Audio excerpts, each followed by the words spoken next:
നമ്മളിപ്പോൾ ഇടുക്കി ജില്ലയിലെ തൊടുപുഴയ്ക്ക് അടുത്തുള്ള ഉറവപ്പാറ ക്ഷേത്രത്തിന്റെ അടുത്താണ് നിൽക്കുന്നത്. എന്നോടൊപ്പം ഉള്ളത് താർ റോക്സ് എന്ന വാഹനമാണ്. നമ്മൾ വളരെ കാലത്തിന് ശേഷമാണ് ഒരു വാഹനം റിവ്യൂ ചെയ്തത്. എല്ലാവർക്കും ഉറവപ്പാറ ക്ഷേത്രത്തിന്റെ ചുറ്റുള്ള കാഴ്ചകളിലേക്കും വാഹനത്തിന്റെ റിവ്യൂയിലേക്കും സ്വാഗതം. കോട്ടയം ജില്ലയിലെ ഈരാറ്റുപേട്ടയിൽ നിന്നാണ് താർ റോക്സിലൂടെ നമ്മുടെ യാത്ര ആരംഭിക്കുന്നത്. ഈരാറ്റുപേട്ട തൊടുപുഴ റൂട്ടിലാണ് ഈ യാത്ര.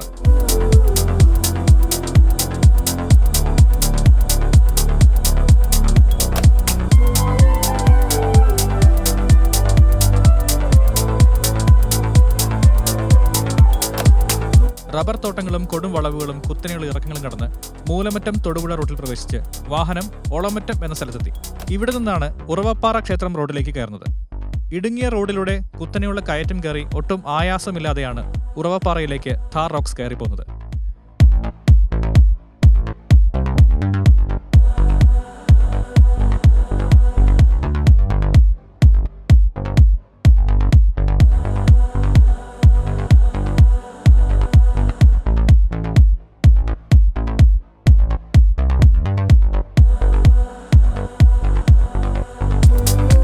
ജനവാസ മേഖലകളും പറമ്പുകളും കഴിഞ്ഞ് മലമുകളിലെത്തി.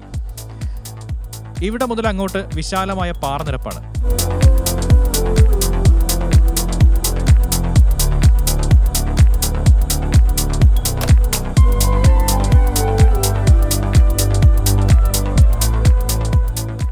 ഇവിടെ നിന്ന് നോക്കിയാൽ തൊടുപുഴ ടൗണിന്റെ ഒരുവിധം എല്ലാ ഭാഗങ്ങളും ഭംഗിയായി കാണാം. താർ റോക്സിന്റെ ഡീറ്റെയിൽസിലേക്ക് കടക്കുന്നതിന് മുമ്പ് നമുക്ക് ഉറവപ്പാറയിലെ കാഴ്ചകളിലേക്ക് പോകാം. സമുദ്രനിരപ്പിൽ നിന്നും 500 മീറ്റർ ഉയരത്തിലാണ് ഉറവപ്പാറ എന്ന സ്ഥലം. ഉറവപ്പാറയ്ക്ക് മുകളിലെ ബാലസുബ്രഹ്മണ്യ സ്വാമി ക്ഷേത്രമാണ് ഇവിടുത്തെ പ്രധാന ആകർഷണം. തമിഴ്നാട്ടിലെ പഴനിമലയോട് സാദൃശ്യമുള്ള സ്ഥലമായതിനാൽ ഈ ക്ഷേത്രത്തിന് മലയാള പളനി എന്നും പേരുണ്ട്. ഇവിടുത്തെ വിഗ്രഹം സ്വയംഭൂവായതാണെന്നും വിശ്വസിക്കപ്പെടുന്നു. ഉറവപ്പാറയുടെ ഐതിഹ്യത്തെക്കുറിച്ച് പറഞ്ഞാൽ പഞ്ചപാണ്ഡവർ പാഞ്ചാലിയോടത്ത് അവരുടെ വനവാസകാലത്ത് ഈ മലമുകളിൽ താമസിച്ചിരുന്നു എന്നാണ് പറയപ്പെടുന്നത്. അന്ന് അവർ പാചകം ചെയ്യാനായി അടുപ്പ് കൂട്ടാൻ ഉപയോഗിച്ചെന്ന് വിശ്വസിക്കപ്പെടുന്ന 3 വലിയ പാറക്കല്ലുകൾ അടങ്ങുന്ന ഒരു ചെറിയ പാറക്കൂട്ടം ഇന്ന് ഉറവപ്പാറയുടെ മുകളിൽ കാണാം. പാറ വീണ്ടും ദൂരേക്ക് നീണ്ടു കിടക്കുകയാണെങ്കിലും 2 വശവും കൊക്കയായതുകൊണ്ട് ബാരിക്കേഡിനപ്പുറത്തേക്ക് പോകുന്നത് അപകടമാണ്.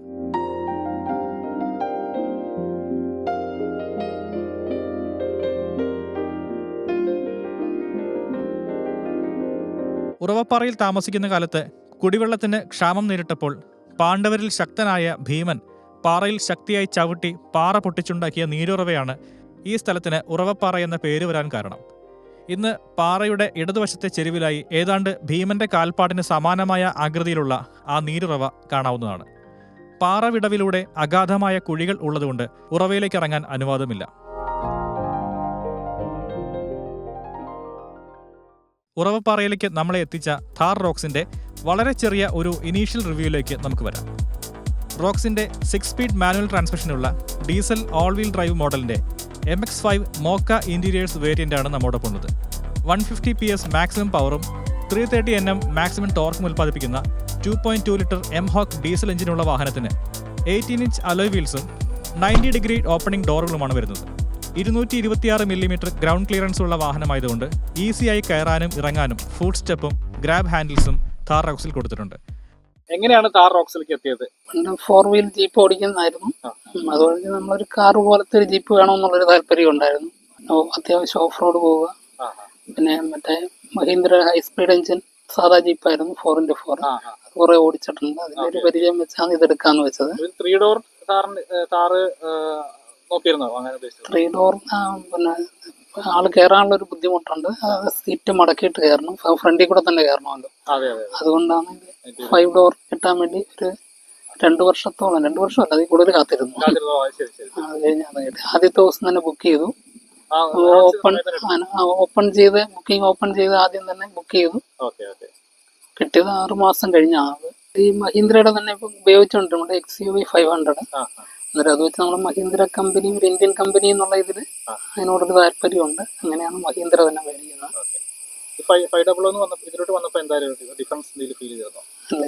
സ്പേസ് വെച്ച് നോക്കുമ്പോൾ 500 ആണ് നല്ലത്. ഇതിന് ലെഗ് സ്പേസ് കുറവ്. നമ്മളെ ഉള്ളിലെ ബോക്സ് ഒക്കെയാണ് തീരച്ചത്. നമ്മളെ ഇതിന്റെ ഡോക്യുമെന്റ്സ് വെക്കാൻ പോലുള്ള സ്ഥലമില്ല. കുറച്ച് പരിമിതികളും ഉണ്ട്. അല്ലാതെ ഡ്രൈവിംഗ് ചെയ്യുമ്പോൾ എക്സ്പീരിയൻസിൽ എങ്ങനെയാണ്? ഡ്രൈവിംഗ് കുഴപ്പമില്ല, നല്ല കംഫർട്ടായിട്ട് ഓടിക്കാൻ പറ്റുന്നുണ്ട്.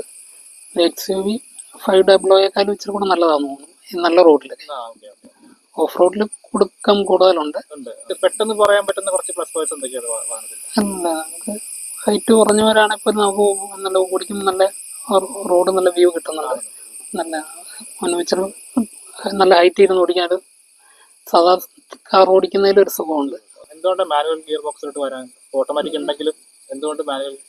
പണ്ട് തൊട്ടേ നമ്മൾ പഴയ ജീപ്പൊക്കെ ഓടിച്ചാൽ പരിചയമുള്ള നമുക്ക് മാനുവലിനോട് തന്നെയാണ് താല്പര്യം. ഓഫ് റോഡ് പോയിരുന്നോ? ഓഫ് റോഡ് നോക്കിയിരുന്നോ? അല്ല, കുറച്ച് കയറി. എങ്ങനെയുണ്ട് വണ്ടിയുടെ മൊത്തത്തിൽ? കുഴപ്പമില്ല. പിന്നെ നമ്മുടെ പഴയ ഹൈ സ്പീഡ് എഞ്ചിന്റെ ഒന്നും അത്രയും പറ്റിയല്ല. എങ്കിലും മറ്റെന്തെങ്കിലും പോരായ്മ പറയാനുണ്ടോ താറോക്സിനെ കുറിച്ച്? ഇതിന്റെ ഫുഡ് സ്റ്റെപ്പിന് മഡ് ഫ്ലാപ്പ് ചിലപ്പോൾ നല്ലതായിട്ട് വേണമെന്ന് തോന്നുന്നു. അല്ലെങ്കിൽ മറ്റേ ഫുഡ് സ്റ്റെപ്പിലേക്കും മണ്ണടിച്ച് കയറുന്നത് വല്ലാത്തൊരിതുണ്ട്. പിന്നെ വണ്ടിയുടെ ഡാഷ്ബോർഡിന്റെ ഉള്ളിലെ ബോക്സ് തീരെ വലിപ്പക്കുറവാണ്. ചെറിയൊരു ഫോൺ പോലും വെക്കാനുള്ളൊരു സ്പേസ് കുറവാണ്. വണ്ടിയുടെ RC ബുക്കും അതിന്റെ കോപ്പിയൊന്നും വെക്കാനുള്ള സൗകര്യമില്ല. വണ്ടിക്ക് ഇപ്പോൾ വലിയ വീതി തോന്നുന്നുണ്ടെങ്കിൽ ഉള്ളിൽ അങ്ങനെ കാര്യമായിട്ടുള്ള സ്പേസ് ഇല്ല എന്നാണോ?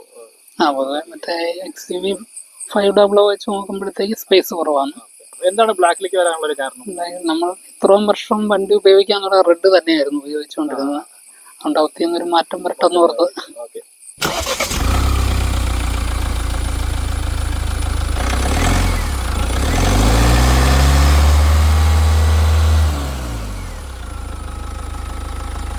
ഭാരത് NCAP ക്രാഷ് ടെസ്റ്റിൽ 5 സ്റ്റാർ സേഫ്റ്റി നേടിയ വാഹനമായതിനാൽ ഡോറുകൾ ക്ലോസ് ചെയ്യുന്ന സൗണ്ട് കേൾക്കുമ്പോൾ തന്നെ നല്ല ബിൽഡ് ക്വാളിറ്റിയുള്ള വാഹനമാണ് താർ റോക്സ് എന്ന ഫീൽ തീർച്ചയായും കിട്ടുന്നുണ്ട്.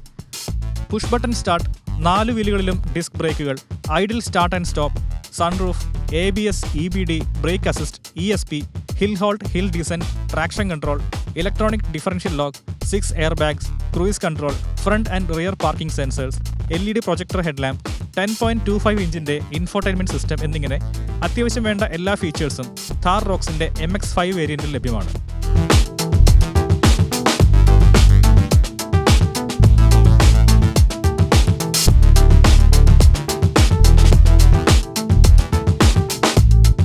അപ്പോൾ നമ്മൾ നമ്മുടെ താർ റോക്സിന്റെ ഡ്രൈവിലോട്ട് പോവാണ്.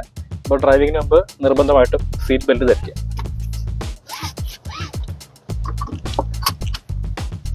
ഓക്കെ, പോവാം. ഇതിന്റെ ഏറ്റവും ഇനീഷ്യൽ ഇംപ്രഷൻ എന്ന് പറഞ്ഞാൽ നമുക്ക് ഇതിന്റെ സീറ്റിംഗ് പൊസിഷനാണ്, ഇതിന്റെ ഹൈറ്റ് ആണ്, സീറ്റിന്റെ ഹൈറ്റ് ആണ് ഏറ്റവും എടുത്തു പറയേണ്ടത്.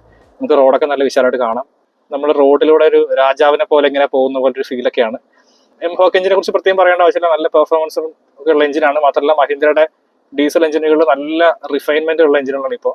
അപ്പൊ അതുകൊണ്ട് തന്നെ ഒരു പക്ഷേ ഒരു പെട്രോൾ എഞ്ചിൻ ഓടിക്കുന്ന ഒരു സുഖത്തോടെ ഓടിച്ചിടാൻ പറ്റുന്നുണ്ട്. ഓടിക്കാൻ നല്ല സുഖമാണ്. ഈ പറഞ്ഞ പോലെ 150 PS മാക്സിമം പവർ തരുന്ന ഒരു എഞ്ചിനാണിത്. അതുപോലെ 330 Nm ടോർക്കും ഉണ്ട്. അപ്പൊ അതിൻ്റെതായ ഒരു റെസ്പോൺസ് ഒക്കെ നന്നായിട്ട് കിട്ടുന്നതുകൊണ്ട് നല്ല എൻജോയ് ചെയ്ത് ഓടിക്കാം. പിന്നെ ഈ പറഞ്ഞ പോലെ താർ റോക്സ് അല്പം കൂടെ വീതി കൂടിയ വണ്ടിയാണ്. 3 ഡോർ താറിനേക്കാളും വീതി കൂടിയ വണ്ടി ആയതുകൊണ്ട് നമ്മൾ ഡൈമെൻഷൻസ് ഒക്കെ ഒന്ന് ശ്രദ്ധിച്ച് ഓടിക്കുകയാണെങ്കിൽ നന്നായിരിക്കും. ഇത്ര ഉയരമുള്ള വണ്ടി ആയതുകൊണ്ട് തന്നെ സ്വാഭാവികമായിട്ടും ഈ ബോഡി റോൾ നമുക്ക് ഫീൽ ചെയ്യും. പക്ഷെ ശരിക്കും പറഞ്ഞാൽ നല്ലൊരു എന്താ പറയുക, ഡ്രൈവിംഗ് ഇഷ്ടപ്പെട്ട് ചെയ്യുന്നവർക്ക് ബോഡി റോളൊക്കെ നന്നായിട്ട് എൻജോയ് ചെയ്യാൻ പറ്റും. തൊടുപുഴ ഈരാറ്റുപേട്ട റൂട്ട് പോലെ അത്യാവശ്യം വളവുകളും കയറ്റങ്ങളൊക്കെ ഉള്ള റോഡാണെങ്കിൽ നമുക്ക് ഗിയറുകൾ ഷിഫ്റ്റ് ചെയ്ത് ഡൗൺ ഷിഫ്റ്റ് ചെയ്തും അപ്പ് ഷിഫ്റ്റ് ചെയ്തൊക്കെ ഓടിച്ച് പോകാനൊക്കെ ഒരു രസമാണ്. അതുപോലെ ഈ വീഡിയോ കാണുന്ന എല്ലാവരോടും എനിക്ക് പറയാനുള്ള ഒറ്റ കാര്യം എന്ന് വെച്ചാൽ, നമ്മൾ രാത്രി ഡ്രൈവ് ചെയ്യുമ്പോൾ ഇപ്പം നമ്മൾ ഒറ്റയ്ക്ക് ഒരു റോഡിൽ ഇങ്ങനെ പോവുകയാണെങ്കിൽ നമുക്ക് ഇതൊരു ഹൈവേ വിട്ട് പോകാം. പക്ഷെ ഓപ്പോസിറ്റ് ഒരു വണ്ടി വരുമ്പോൾ നമ്മൾ എപ്പോഴും ഇങ്ങനെ ഡിം ചെയ്ത് കൊടുക്കണം. അത് ശരിക്കും പറഞ്ഞാൽ നമുക്ക് മാത്രമല്ല മറ്റുള്ളവർക്കും കൂടി ഒരു സേഫ്റ്റിയുടെ ഭാഗമാണ്. ഒരാളും അങ്ങനെ ചെയ്യാറില്ല. അങ്ങനെ വളരെ കുറച്ച് പേര് മാത്രമാണ് സ്വമേധയാ ഡിം ചെയ്യാറുള്ളൂ. അല്ലെങ്കിൽ നമ്മൾ ഇവിടുന്ന് എന്തെങ്കിലുമൊക്കെ അങ്ങോട്ടും ഇങ്ങോട്ടും അടിച്ച് കാണിക്കുമ്പോൾ ചിലർ ഡിം ചെയ്യുന്ന കാണാം. പക്ഷെ ഒരു എന്താ പറയുക, ഓപ്പോസിറ്റ് ആൾ വരുന്നുണ്ട്, അവർക്ക് ബുദ്ധിമുട്ടാവരുന്ന് കരുതി അഡ്വാൻസ് ആയിട്ട് ഡിം ചെയ്യുന്ന ആൾക്കാർ വളരെ കുറവാണ്. അപ്പം നമ്മുടെ ഈ വീഡിയോ കാണുന്ന ആൾക്കാരെങ്കിലും നിങ്ങളുടെ ഡ്രൈവിങ്ങിൽ അതുപോലെ ഒരു കൾച്ചർ കൊണ്ടുവരണം എന്ന് ഞാൻ പറയാണ്. നമ്മൾ ചുരം ഇറങ്ങി വരുമ്പോൾ പല ആൾക്കാരും ചെയ്യുന്ന കാണാം, ടോപ്പ് ഗിയറിലിട്ട് വണ്ടി പോകുന്ന കാണാം. പക്ഷെ അങ്ങനെ ഒരിക്കലും ചെയ്യരുത്. നമ്മൾ ഈ കയറ്റം ഏത് ഗിയറിൽ കയറുമോ ആ ഗിയറിൽ തന്നെ ഇറങ്ങണമെന്നാണ് നമ്മൾ പഠിപ്പിക്കാറ്. അത് അങ്ങനെ തന്നെ പാലിക്കണം. ഇപ്പം നമ്മൾ കാഞ്ഞിരംകാവിലൊക്കെ അടുത്തുള്ള ഒരു വലിയ ഹെയർപിൻ വളവ് കയറാൻ പോവാണ്.